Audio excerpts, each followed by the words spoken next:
Baik, terima kasih atas kesempatan yang telah diberikan. Jadi selamat pagi, siang, ataupun malam, Ibu dosen.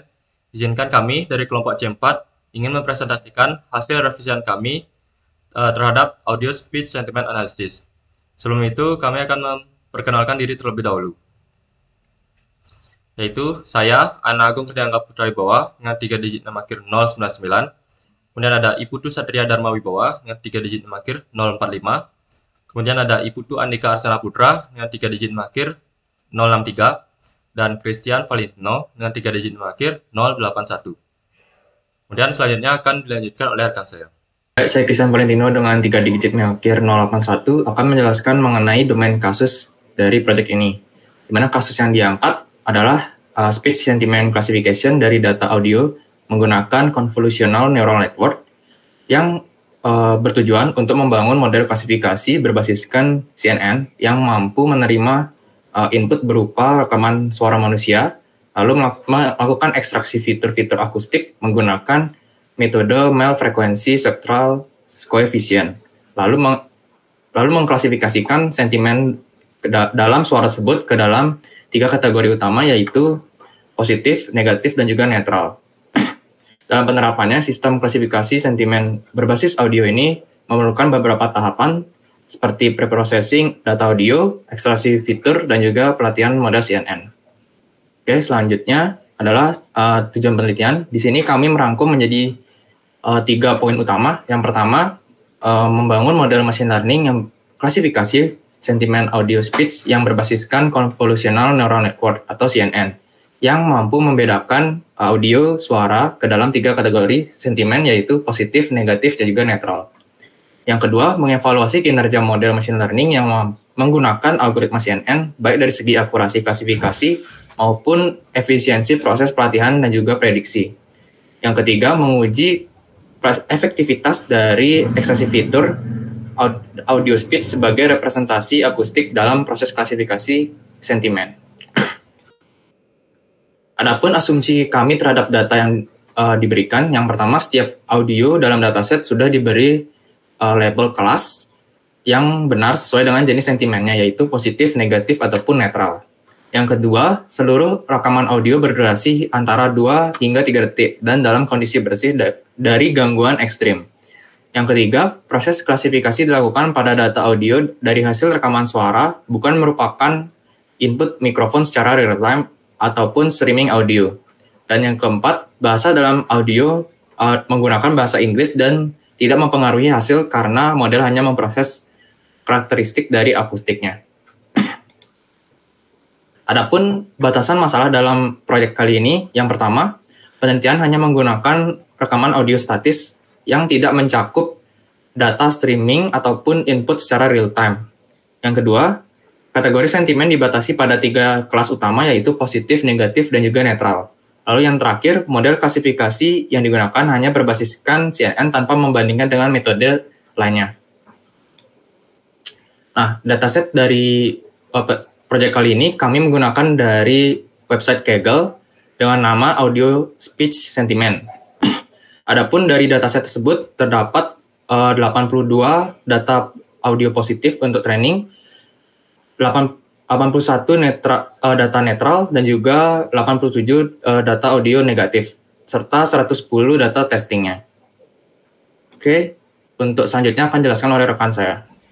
Baik, di sini saya Ana Agung Kridiangga Putra Wibowo dengan 3 digit nama akhir 099. Jadi saya di sini akan menjelaskan bagaimana teknik preprocessing data dalam sistem kami, di mana tahapannya itu terdiri dari 5, yaitu ada augmentasi data, ada ekstraksi fitur, kemudian ada padding panjang fitur, kemudian ada normalisasi fitur, dan label encoding. Next. Nah, tahapan yang pertama yaitu melakukan teknik augmentasi data. Jadi, teknik augmentasi data ini kami lakukan karena keterbatasan jumlah data yang kami dapatkan, yaitu sebanyak 250 data. Dan juga teknik ini sangat cocok dilakukan untuk mencegah adanya overfitting. Jadi ada 3 tahapan dilakukan pada augmentasi data. Pertama itu adalah penambahan noise menggunakan white noise yang dihasilkan secara acak. Jadi noise ini ditambahkan dengan skala yang disesuaikan berdasarkan amplitude maksimal sinyal audio, sehingga Model dapat belajar mengenali pola sentimen meskipun dalam kondisi rekaman yang bising. Kemudian, teknik ini meningkatkan robustness atau kemampuan dari model terhadap variasi data meliputi adanya noise dalam data yang ada. Kemudian, teknik yang kedua itu adalah pitch shift. Jadi, di mana nada suara itu digeser kurang lebih 2 semiton tanpa mengubah ucapan dari makna kata yang diucapkan. Kemudian, hal ini dapat membantu model dalam memahami variasi data yang berbeda-beda, sehingga baik karena perbedaan suara dapat mempengaruhi emosi, sehingga deteksi emosi menjadi lebih akurat. Kemudian, teknik yang ketiga itu adalah time stretch. Jadi, time stretch ini mengubah kecepatan bicara secara acak mulai dari 0,8 kali hingga 1,2 kali dari kecepatan normal sambil mempertahankan pitch-nya. Nah, dengan demikian, model dapat belajar mengenali pola sentimen dalam berbagai tempo bicara, baik tempo yang cepat ataupun tempo yang lambat. Nah, sehingga teknik ini kami lakukan sebanyak 4 kali, sehingga menghasilkan total sebanyak 1.250 data, dari yang sebelumnya hanya 250 data. Nah, seluruh data ini, baik yang asli maupun yang diaugmentasi, kemudian akan diproses menggunakan extraction fitur sebelum digunakan untuk pelatihan model. Next. Nah, selanjutnya extraction fitur. Jadi, extraction fitur yang kami gunakan itu ada 3, yang dimana ada yang domain frekuensi dan domain waktu.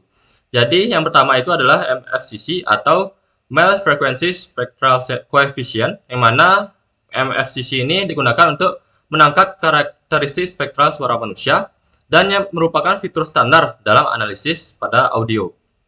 Nah, fitur ini dapat menangkap informasi spektral suara dengan cara menyerupai pendengaran manusia, sehingga MFCC dihitung melalui transformasi spektrum.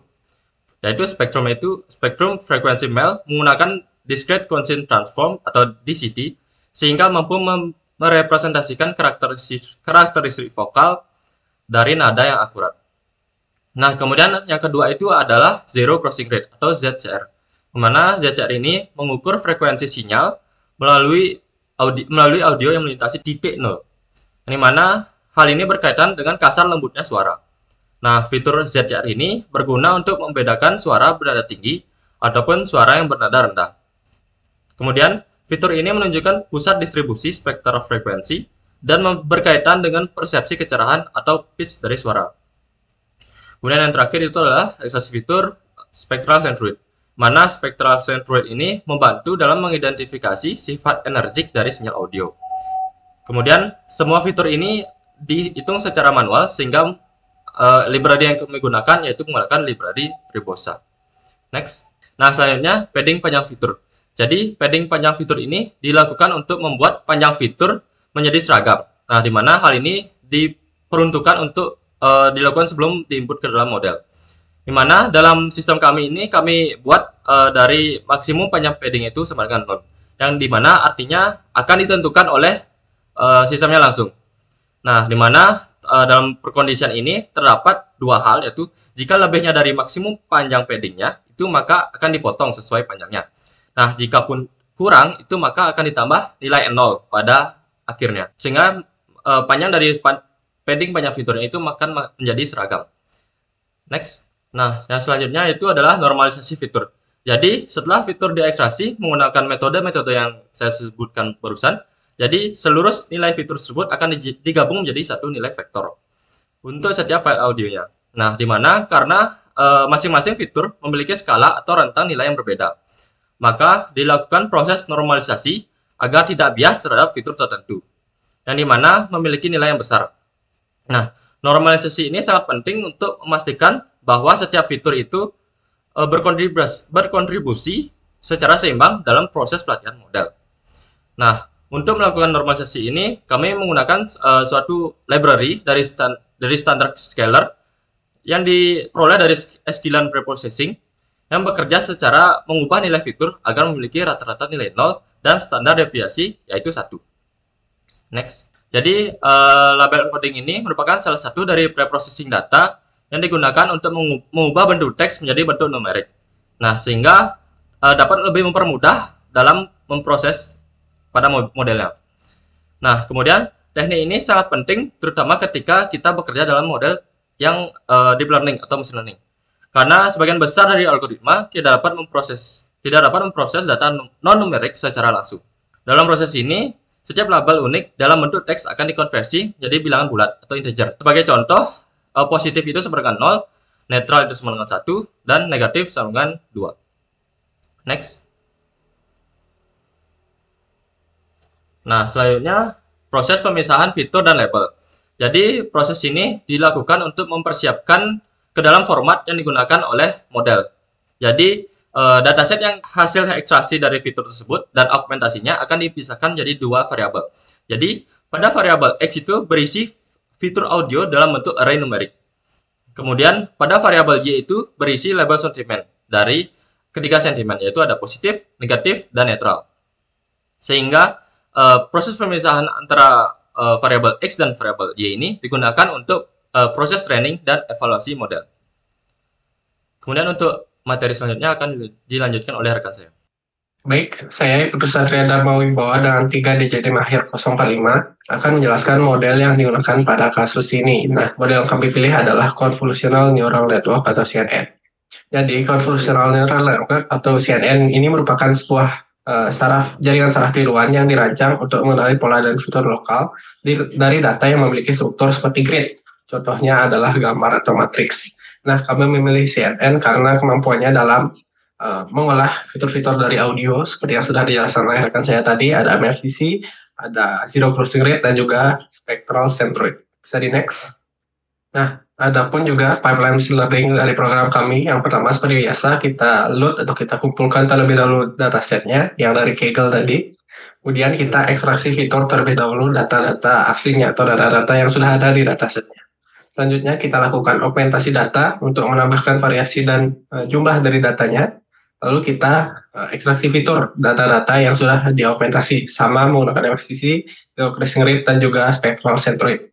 Nah, selanjutnya kita lakukan persiapan untuk fitur-fiturnya seperti ada tadi pisah fitur dan label, lakukan encoding label, dan juga normalisasi fitur. Selanjutnya kita cari parameter-parameter terbaik dari model yang akan disusun menggunakan hyperparameter tuning, khususnya menggunakan teknik yang namanya randomized search CV.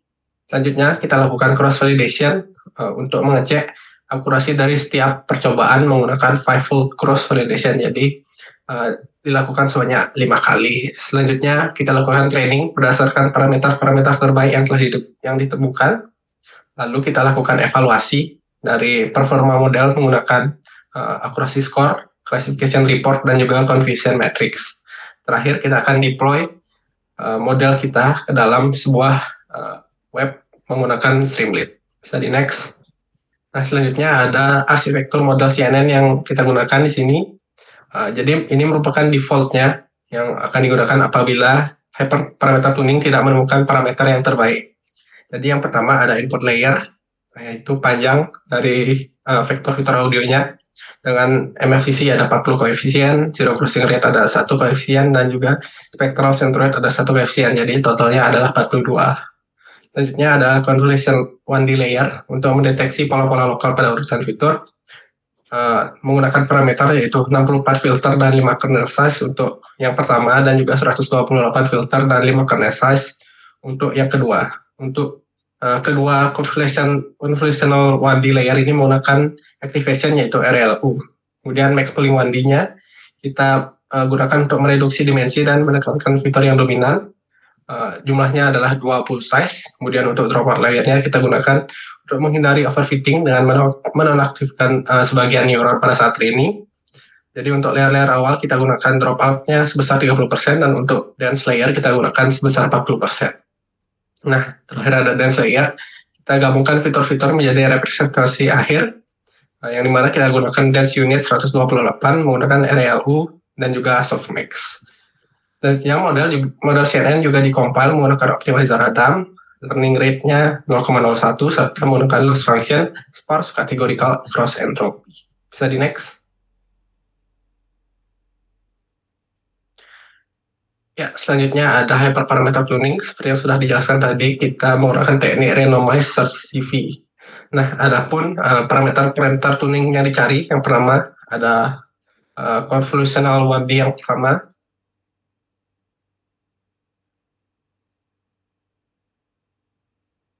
pertama 0,2, 0,3 atau 20% dan 30%. Kita set nilainya 32 dan 64, kemudian size-nya 3 dan 5, kemudian dropout rate yang pertama 128, kemudian untuk kernel size-nya 3 dan 5, kemudian untuk dropout rate yang kedua 20% atau 30%.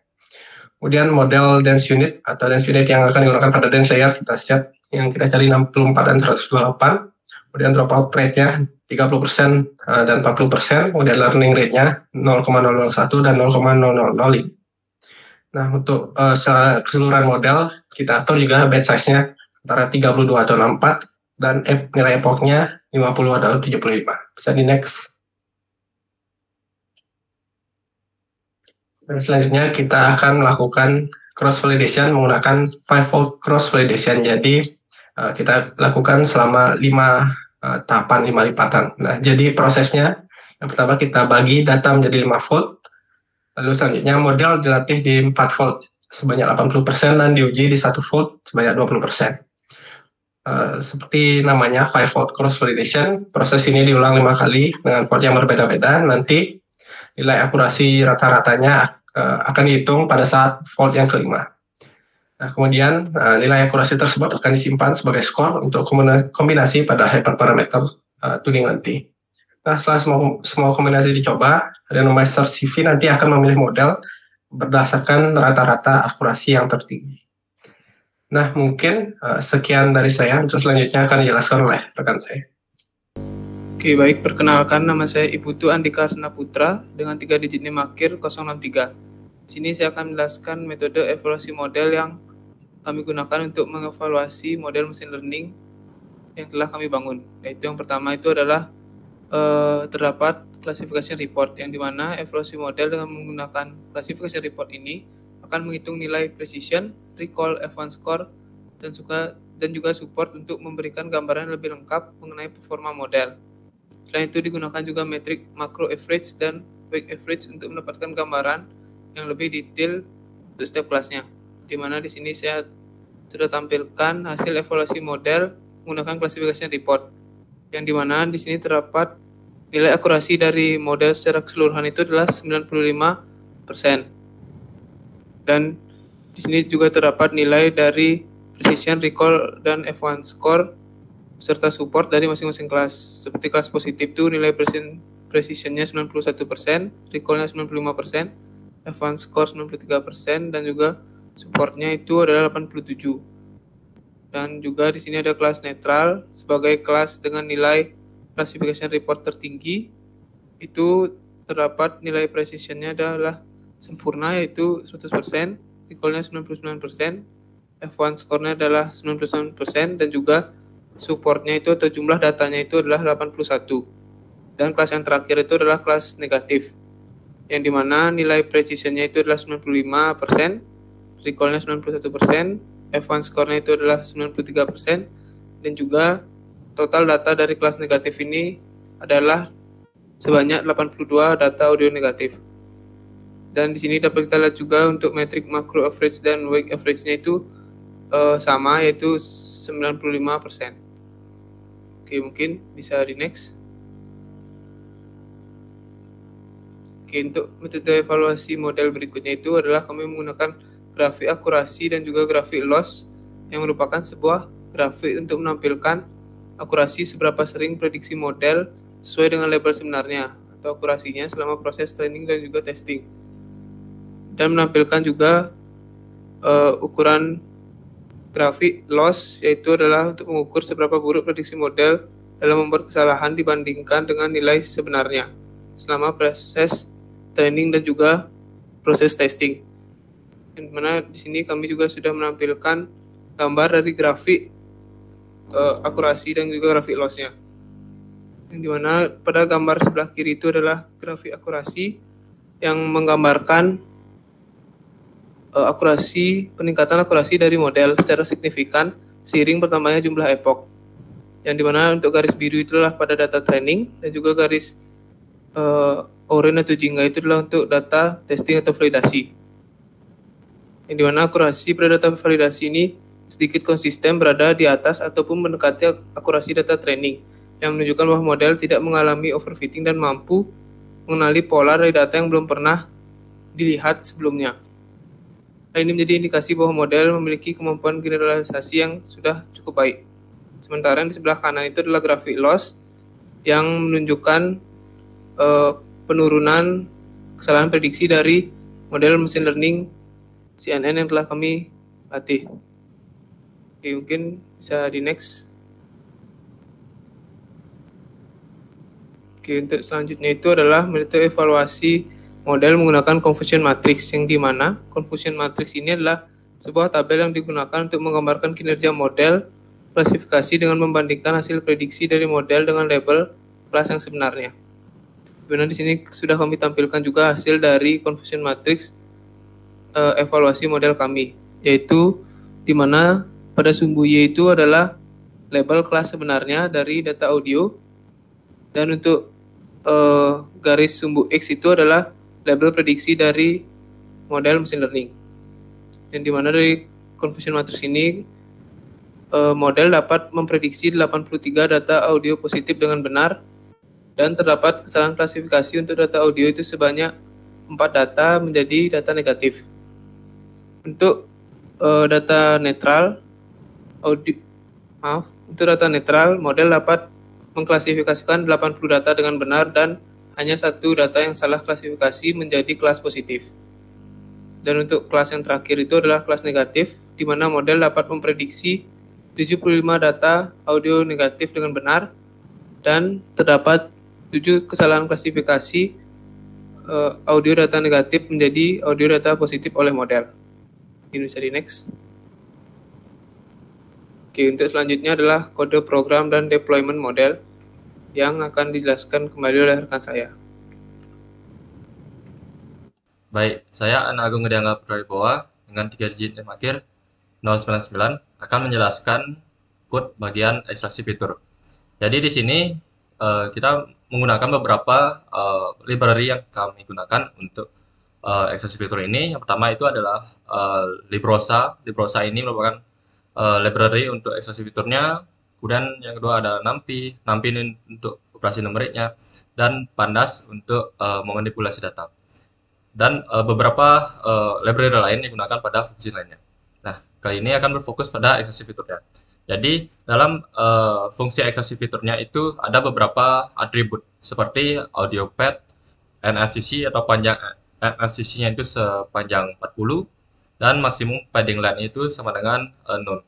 Jadi, kenapa kita menggunakan none? Itu karena agar si sistemnya yang menentukan seberapa panjang yang cocok atau yang optimal digunakan untuk maksimum padding length. Nih, maka kita tidak menggunakan men-set nilai tertentu, jadi kita men-set nilainya yaitu none. Nah, yang pertama kita akan melakukan inisialisasi variabel, yaitu ada 2 variabel, di mana variabel Y dan SR. Kemudian akan melakukan load melalui library Librosa. Nah, di sini variabel Y itu digunakan untuk menampung audio pad-nya. Kemudian untuk variabel SR-nya itu untuk menampung sample rate, di mana sample rate ini bernilai none agar menggunakan sample rate yang asli dari audio pad-nya tersebut. Nah, yang pertama itu adalah MFCC yang ditampung pada variabel MFCCS, mana di sini kita menggunakan library Librosa yang sudah saya jelaskan barusan. Librosa yaitu pada ekstraksi fitur MFCC. Jadi variabel ini akan menampung beberapa hal seperti data audio yang disimbolkan dalam variabel Y. Kemudian ada sample rate dan NFCC yang merupakan jumlah koefisien yang sudah ditentukan, yaitu sepanjang 40. Nah, kemudian NFCC ini akan dihitung rata-rata dari setiap kolom fiturnya, sehingga hasilnya itu memiliki hasil yaitu vektor sebanyak 1 dimensi dengan panjang yaitu 40 vektor. Kemudian yang selanjutnya itu adalah ZCR. Jadi ZCR ini merupakan ekstraksi fitur dari Zero Processing Rate, yang dimana kami gunakan juga hal yang sama, yaitu menggunakan Librosa. Nah, Librosa ini akan berisi atribut yaitu Y, di mana Y ini adalah audio pad. Nah, di sini akan dilakukan hal yang sama, yaitu menghitung rata-rata dengan npmin dari setiap kolom fitur ZCR ini. sehingga akan menghasilkan vektor fitur yaitu satu dimensi. Kemudian hal yang sama juga dilakukan pada ekstraksi fitur yang ketiga yaitu spectral centroid, mana spectral centroid ini juga diimport menggunakan library Rebrosa. Nah, Y itu sendiri adalah audio pad yang sudah saya jelaskan barusan, dan SR-nya itu adalah sampling rate. Kemudian akan dihitung rata-ratanya juga dari kolom fitur spectral centroid ini, kemudian akan menghasilkan vektor yaitu satu dimensi. Nah, kemudian setelah ketiganya telah dijelaskan, maka akan dilakukan penggabungan semua fitur pada variable features. Nah, di sini itu kita akan menggabungkan fitur-fitur yaitu MFCCS, ada ZZR, dan spectral centroid. Ketika fitur ini akan digabungkan dalam satu vektor, fitur satu dimensi. Nah, kemudian akan diatur untuk paddingnya itu atau ukuran paddingnya agar seragam melalui suatu perkondisian ini. Jadi di sini terdapat perkondisian utamanya yaitu maksimum padding line ini harus berisi nilai. Nah, jika tidak, maka tidak akan menjalankan perkondisian yang ada di dalamnya. Nah, ketika maksimum padding line itu sudah ditentukan oleh sistemnya, maka akan dijalankan suatu perkondisian untuk ukuran penyeragaman ukuran panjang fiturnya atau paddingnya, itu yaitu jika panjang dari fitur itu kurang dari maksimum padding line-nya, maka padding line itu akan ditambah nilai 0 pada nilai akhirnya. Nah, di mana modenya itu adalah konstan. Nah, jika tidak, maka fitur itu akan dipotong dengan maksimum padding line yang sudah ditentukan. Seperti itu. Nah, kemudian akan dikembalikan atau di-return kembali ke features itu sendiri. Kemudian lanjut ke fungsi yang kedua yaitu load and extract.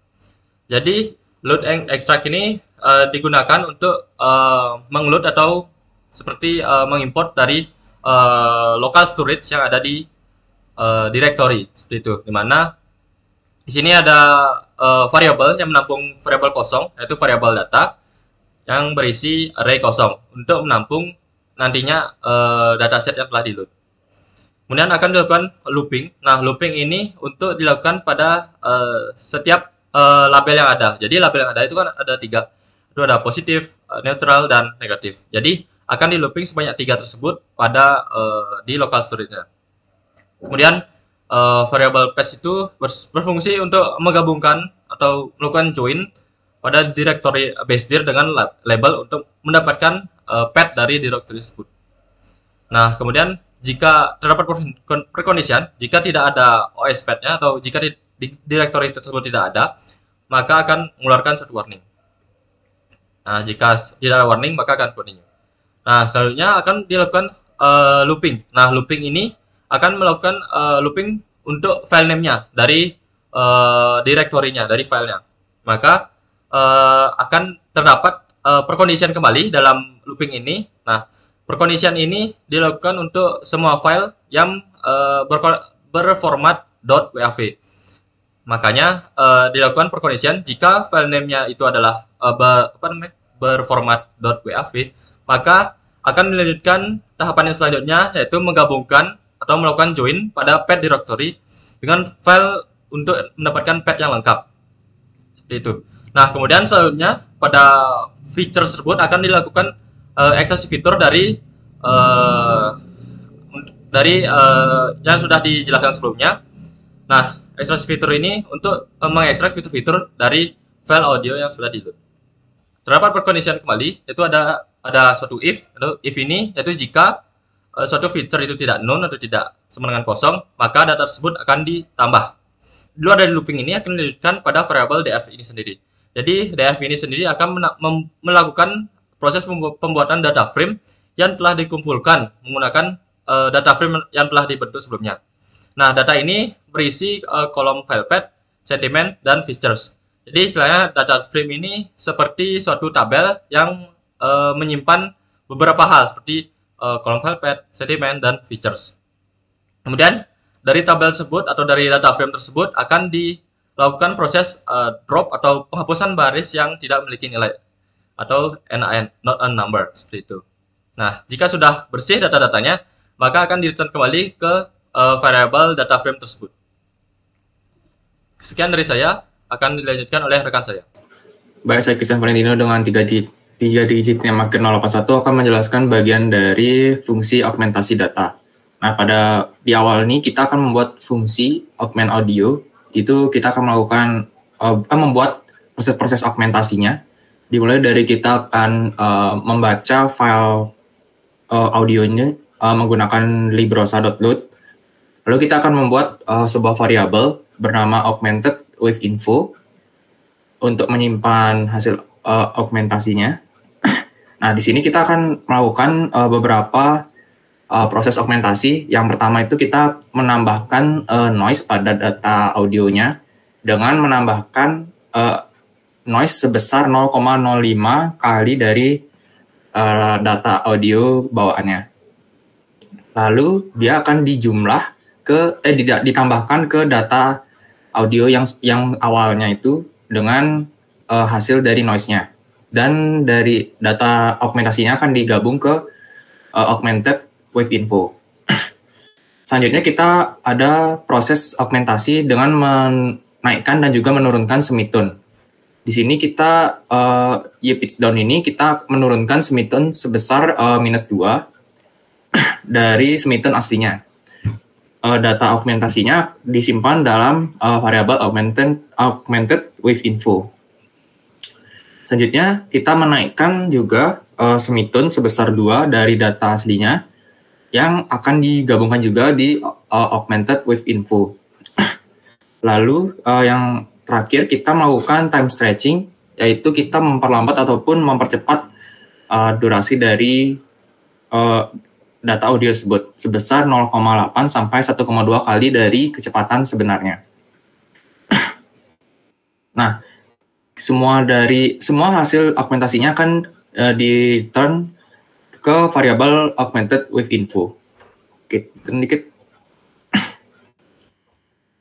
Nah, selanjutnya kita membuat fungsi untuk memanggil fungsi augmented audio tadi dan juga melakukan excessive feature. Di sini kita membuat variabel augmented data, lalu kita melakukan perulangan untuk setiap audio pad-nya. Kita akan mengambil label dan juga data audio tersebut. Selanjutnya kita akan melakukan perulangan lagi. Di sini kita di perulangan tersebut kita memanggil file path tersebut dan juga sentimennya. Lalu kita memanggil fungsi augmented audio yang sudah kita buat sebelumnya untuk melakukan augmentasinya. Nah, kita selanjutnya melakukan perulangan untuk mengambil fitur-fitur dari hasil augmentasi dari fitur dari hasil augmentasinya. Di sini kita akan melakukan pengecekan apakah fitur hasil augmentasinya itu apakah none atau tidak. Jika sudah kosong, dia akan menghapus directory temp audio pad-nya. Lalu kita melakukan pengecekan lagi apakah di variabel output directory tersebut apakah masih ada datanya. Jika tidak, dia akan meremove directory tersebut. Nah, di sini kita membuat data frame bernama augmented df. Di sini kita akan mengecek apakah di dalam data frame tersebut ada data kosong atau none, hasil dari apabila terjadi kegagalan ketika augmentasi sebelumnya. Jika terdapat data kosong, dia akan meremove data tersebut. Lalu kita mereturn data frame yang sudah kita buat sebelumnya. Untuk selanjutnya akan dijelaskan oleh rekan saya. Baik, di sini saya Putu Satria Darmawibowo dengan 3 digit Nemaker 045 akan menjelaskan potongan kode untuk fungsi untuk pembangunan model CNN dan juga untuk melakukan train parameter tuning dan juga cross validation. Nah, pertama ini adalah fungsi yang menyimpan nilai-nilai parameter default yang akan digunakan apabila hyperparameter tuning tidak menemukan parameter terbaik dari model CNN-nya. Nah, isi dari fungsi CNN ini sudah saya jelaskan di tadi di PPT tadi ada input sheet convolutional 1D yang menggunakan nilai-nilai. Tadi ada filters untuk yang pertama ada 64, convolutional 5, seterusnya untuk yang layer kedua convolutional 1D yang kedua, maximum 1D yang kedua, dropout yang kedua, kemudian dense layernya, dan juga compile modelnya menggunakan optimizer Adam, learning rate, dan juga sparse categorical cross entropy untuk loss functionnya. Nah, lanjut kita ke fungsi train and evaluate untuk melakukan pelatihan hyperparameter tuning, cross validation, dan juga evaluasi. Nah, di fungsi ini ada beberapa parameter di sini, train directory, di mana directory data set untuk melakukan pelatihan, kemudian labelnya, model SafePath ini digunakan untuk menyimpan model nanti agar bisa di-deploy ke Streamlit, kemudian MFCC, koefisien jumlah MFCC-nya, dan juga expanding length-nya itu kita kasih none. Nah, pertama kita lakukan proses memuat dan mengekstrak fitur dari data asli. Kita panggil fungsi load and extract apabila df originalnya empty, atau kita simpan nanti data-data ekstraksi fitur dari data asli itu kita simpan di df original, dan apabila df originalnya itu empty, ada muncul pesan error, tidak ada ditemukan data di directory training. Selanjutnya kita lakukan augmentasi data dan ekstraksi fitur menggunakan yang disimpan di variable augmented df menggunakan fungsi augment and extract seperti yang sudah dijelaskan oleh rekan saya tadi. Selanjutnya kita pisahkan label dan juga label sentimen dan juga fitur-fiturnya, yang dimana fitur-fitur yang akan dipisahkan menjadi variable X di sini, sedangkan sentimennya akan dimasukkan ke dalam label Y.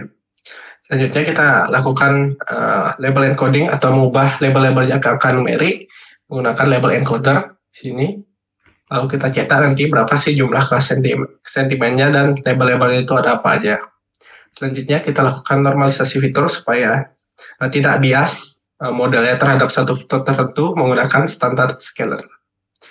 Nah, setelah kita lakukan semua tahap tersebut, kita cetak terlebih dahulu total data setelah augmentasi, dimensi fiturnya bagaimana, dan dimensi untuk input CNN-nya bagaimana. Nah, selanjutnya ini kita create model for tuning. Nilai-nilainya ini adalah sama dengan nilai-nilai yang ada di fungsi CNN tadi, yang sudah saya jelaskan di PPT juga. Lalu untuk melakukan classifier di sini kita menggunakan class classifier. Kita buat sebuah model dengan namanya create model for tuning yang ini. Kemudian kita isi parameternya ada input shape, 6 classes, dan juga verbose. Nah, ini dia param grade. Param grade merupakan parameter-parameter yang akan dilakukan tuning. Atau bisa bilang kita tetapkan batas-batas parameter yang akan dituning di sini. Ada filter untuk konvolusional yang pertama, kernel size konvolusional yang pertama, dropout rate yang pertama, filters untuk konvolusional yang kedua, kernel size untuk konvolusional yang kedua, dropout rate yang kedua, dense unit, dropout rate untuk dense layer, learning rate, band size, dan juga nilai F. Selanjutnya kita cetak untuk menandakan dimulainya proses hyperparameter tuning. Jadi di sini kita buat sebuah variable CV yang akan melakukan cross validation menggunakan key fold di sini. End split-nya adalah 5, jadi 5-fold cross validation. Lalu kita jalankan random search-nya untuk tiap-tiap parameter menggunakan randomizer CV. Jadi nanti kita jalankan pencarian hyperparameter tuning atau pencarian parameter terbaik menggunakan randomizer CV. Nah, selanjutnya apabila sudah ditemukan hasil parameter terbaiknya, kita akan cetak parameter terbaiknya dengan skor atau akurasinya seberapa. Nah, setelah kita temukan parameter terbaiknya, baru kita latih modelnya menggunakan parameter terbaik pada seluruh dataset. Nanti final model param ini adalah parameter terbaik yang akan disimpan di sini, kemudian untuk final modelnya akan disimpan juga. Mungkin sedikit tambahan juga di sini untuk mencegah overfitting, kita gunakan early stopping dari TensorFlow Crush untuk menghentikan model apabila nilai validation loss-nya itu tidak membaik jadi ya tidak menghasilkan overfitting.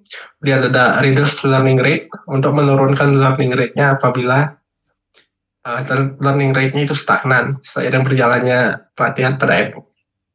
Nah, lalu kita split datasetnya jadi 80% untuk training dan tesnya 20%. Selanjutnya kita buat atau kita latih modelnya menggunakan final model di sini berdasarkan parameter-parameter yang sudah didapatkan tadi, parameter-parameter terbaiknya. Lalu kita simpan modelnya untuk di-deploy nanti di di folder model artifact dengan nama-nama filenya ada base element model.class, scalar.pkl, dan juga encoder.pkl. Nah, nanti kita cetak apakah modelnya sudah berhasil disimpan atau tidak, baru kita lakukan evaluasi.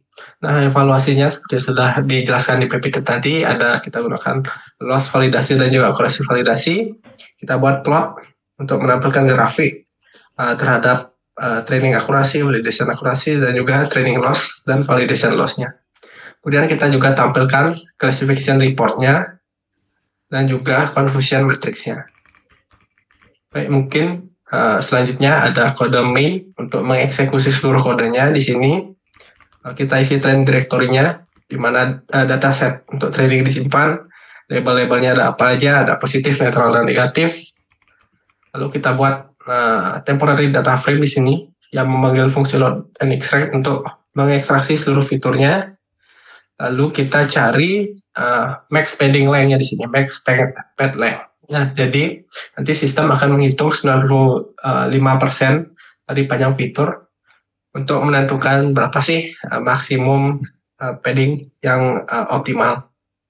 Apabila tidak ditemukan, maka apabila lebih kecil dari 42, lebih kecil dari panjang fiturnya tadi kan 42 sesuai koefisien masing-masing fitur, maka akan digunakan max padding length-nya itu 52. Nah, selanjutnya apabila benar-benar tidak ditemukan itu, kita akan gunakan default max padding length-nya itu 174. Nah, mungkin sekian dari saya. Mungkin untuk penjelasan hasil evaluasinya atau hasil run kodenya akan dijelaskan oleh rekan saya.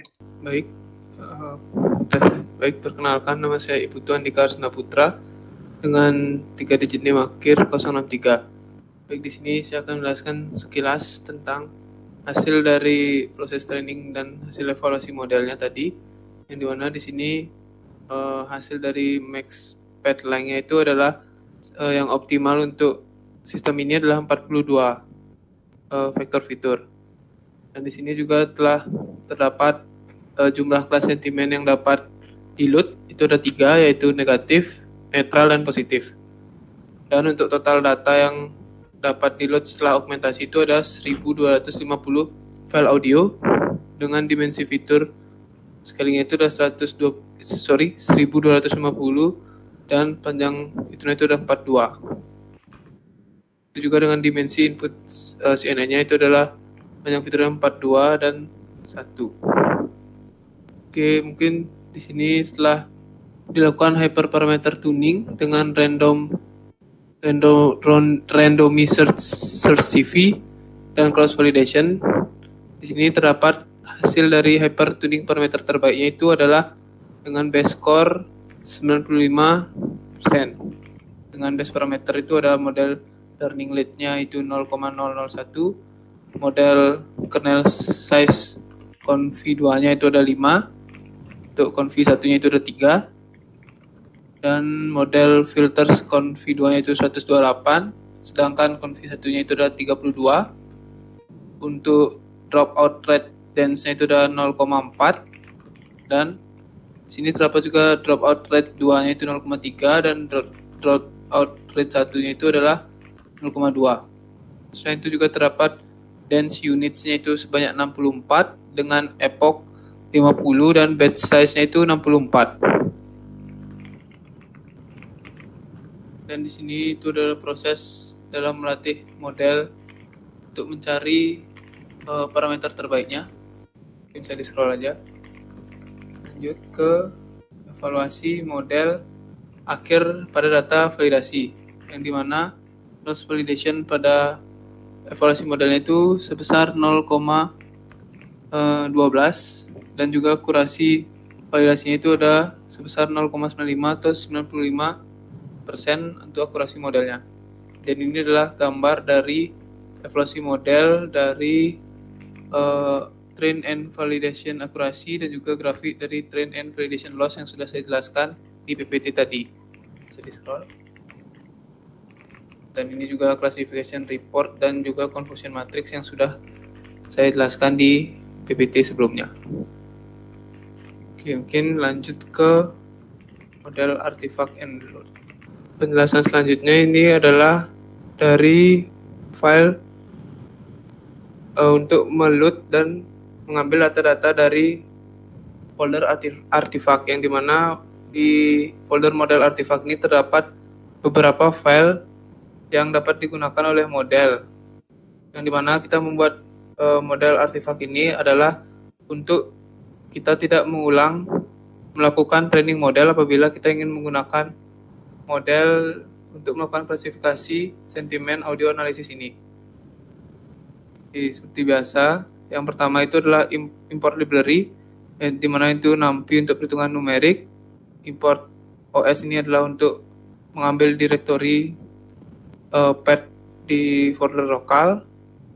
Pickle ini adalah untuk membaca dan mengambil data-data yang telah diserialisasi tadi, seperti scaler dan juga encoder. NumPy ini adalah untuk sudah dijelaskan tadi, dan juga kita mengambil fungsi load model pada TensorFlow dan juga fungsi extract feature pada file extractFeature.py yang sudah ada. Oke, mungkin untuk selanjutnya itu adalah fungsi load artifact, yang dimana fungsi inilah untuk mengambil file-file yang kita perlukan nanti agar tidak perlu mengulang training model jika model tersebut digunakan.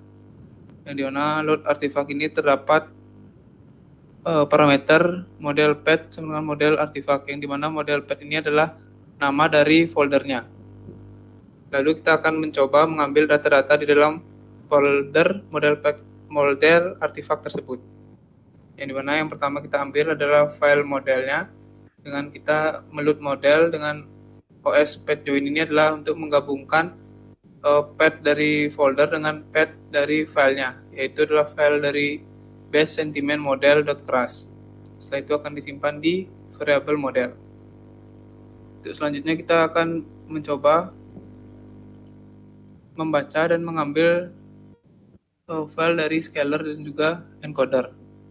Yang dimana di sini sama seperti sebelumnya tadi, kita akan menggunakan OS path join itu untuk menggabungkan nama folder path-nya dengan nama filenya.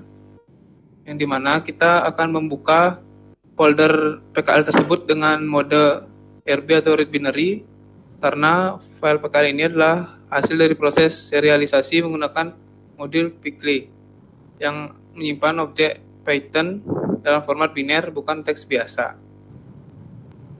Nah, di dalam blok tersebut juga terdapat pickle load untuk mendeserialisasi si file, yaitu mengubah data biner kembali menjadi objek Python asli agar dapat digunakan oleh model.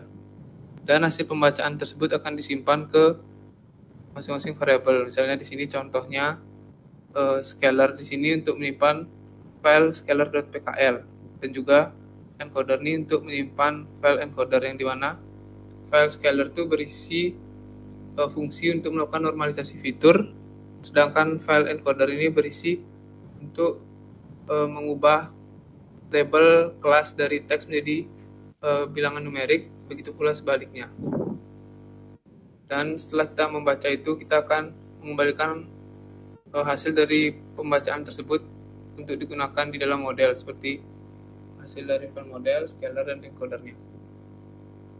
Jika terjadi error, maka akan menampilkan pesan error.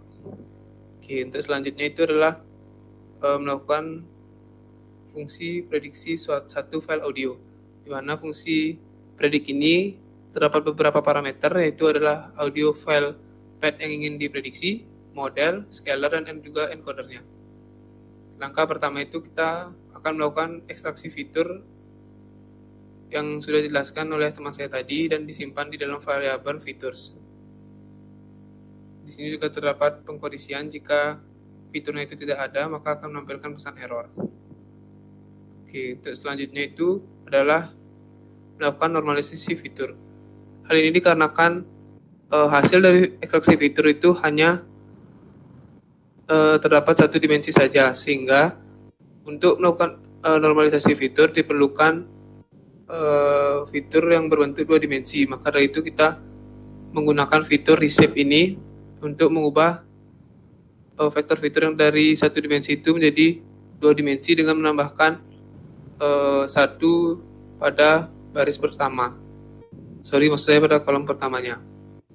Kemudian kita akan melakukan normalisasi fitur dengan scalar.transform. Dan hasil dari normalisasi fitur tersebut akan disimpan di variabel fitur scale. Oke, untuk selanjutnya juga kita akan normalisasi fitur ke dalam bentuk 3 dimensi, karena model CNN ini memerlukan input dalam bentuk 3 dimensi. Karena itu kita menggunakan NP new axis untuk menambahkan satu dimensi lagi akan menjadi 3 dimensi, yang dimana itu akan disimpan di variabel features reshape.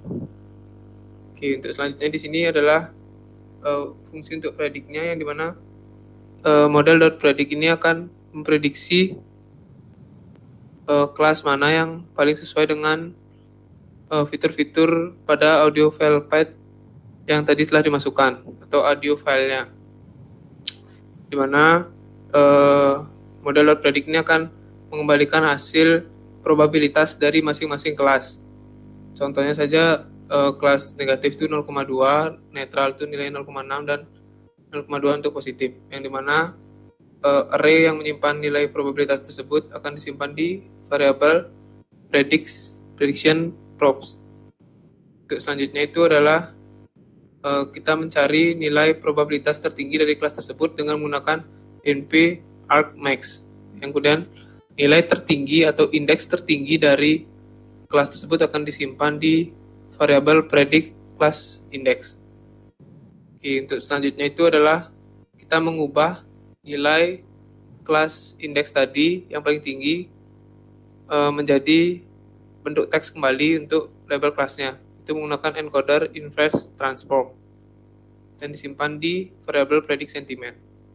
Dan yang paling terakhir ini adalah kita mengecek seberapa nilai akurasi dari atau confidence-nya dari kelas dengan probabilitas tertinggi tersebut. Dan hasilnya akan mengembalikan label kelas dalam bentuk teks dan juga nilai confidence-nya. Oke, mungkin sekian untuk artifact and predict-nya, dan kita akan lanjut ke deploy model menggunakan Streamlit-nya. Oke, inilah deploy model untuk Streamlit-nya. Seperti biasa mengimportkan beberapa library, dan di sini terdapat satu library yaitu timefile untuk menyimpan file audio path-nya di penyimpanan sementara atau di file temporary.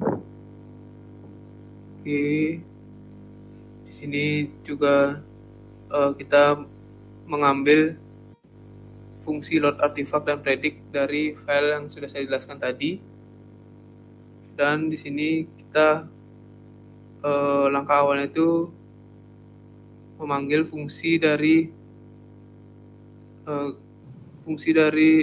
load artifact yang ada di model sebelumnya untuk mendapatkan nilai dari model, scalar, dan encodernya. Untuk selanjutnya ini ada Streamlit UI-nya, itu seperti biasa ada judulnya dan dibuat ke rata tengah. Setelah itu di sini kita melakukan pengecekan apabila model, scalar, dan encodernya itu sudah ada, berarti model siap digunakan. Dan di sini terdapat beberapa fitur pentingnya, itu ada fitur untuk mengupload filenya itu dalam tipe WAV atau bentuk filenya WAV.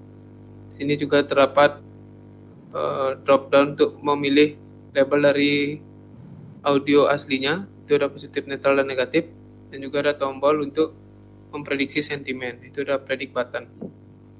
Di sini dilakukan pengecekan apakah filenya sudah ada atau belum. Jika sudah ada, akan menampilkan file tersebut dalam bentuk audio atau WAV. Selanjutnya itu adalah fungsi untuk melakukan prediksi dengan memencet prediksi button yang sudah saya jelaskan tadi, di mana jika filenya masih kosong maka akan memberikan pesan warning, tetapi jika filenya sudah ada maka file tersebut akan disimpan di file temporary dan akan diproses oleh model. Di sini kita akan mencoba mengambil dari kelas prediksinya dan juga nilai confidence-nya dengan memanggil fungsi predict yang setelah saya jelaskan tadi. Bisa di-scroll sedikit. Oke. Dimana setelah model mengeluarkan hasil prediksinya, maka di sini terdapat beberapa pengondisian seperti jika prediksi tersebut sudah ada hasilnya atau sudah true, maka dia akan menampilkan hasil prediksi. Dimana jika prediksi adalah positif akan menampilkan positif, netral akan menampilkan netral, dan juga negatif akan menampilkan negatif. Itu juga akan menampilkan label sebenarnya dari audio tersebut. Nah, di sini dilakukan pengecekan apakah label asli dengan model yang diprediksi oleh model apakah sama. Jika sama maka prediksi model tersebut benar, dan jika tidak sama maka prediksi model tersebut salah. Dan di sini terdapat pesan warning jika audio itu gagal diproses. Dan yang baris terakhir ini itu adalah jika setelah semua proses telah selesai, maka file yang ada di file sementara atau temporary tersebut akan dihapus. Mungkin saya di-scroll. Dan di footernya terdapat nama anggota kelompok kami dari kelompok C4. Mungkin sekian dari saya, mungkin langsung ke deployment modelnya. Oke, ini adalah hasil dari deployment model menggunakan Streamlit, di mana di sini terdapat button atau untuk unggah file audionya, dan di sini terdapat drop down untuk memilih label asli dari audio tersebut. Itu bisa positif, netral maupun negatif. Dan yang terakhir ini adalah button untuk memeriksa sentimen tersebut. Mungkin bisa langsung dicoba.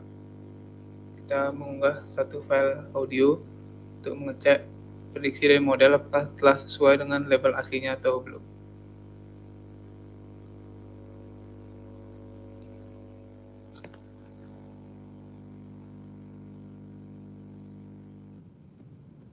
Oke, setelah kita memilih mengupload filenya, akan muncul audio yang bisa kita dengarkan.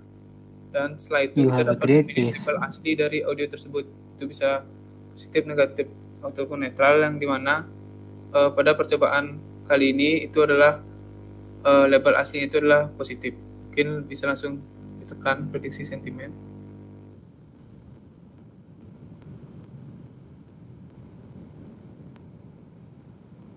Oke, setelah model memproses audio tersebut, maka akan menampilkan hasilnya, yang dimana hasil prediksi dari model itu adalah positif dan label aslinya juga positif, maka prediksi dari model tersebut sudah benar.